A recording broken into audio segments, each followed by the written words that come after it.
जाना, तुम्हारे minority finance corporation के लोन्स जो है मैं पूरे दिला देता हूँ, बट बोर्ड में कुछ पेंडिंग इश्यूज है तो वो खत्म करा देता हूँ।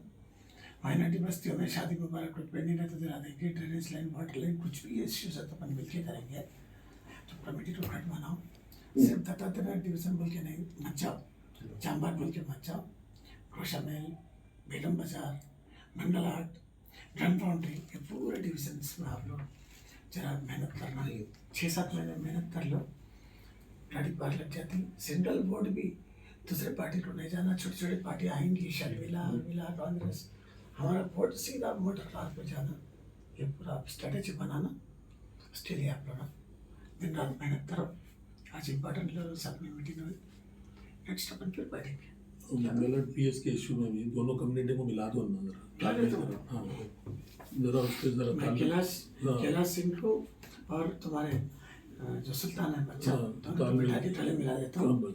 अभी एसीपी के पास जाने का मेरा मकसद वही है, यूनिटी। एसीपी को बोल के 307 निकालना और बच्चे का जिंदगी खराब नहीं होना, सब सोचो बोल के समझाता हूँ। थैंक यू 100% करा।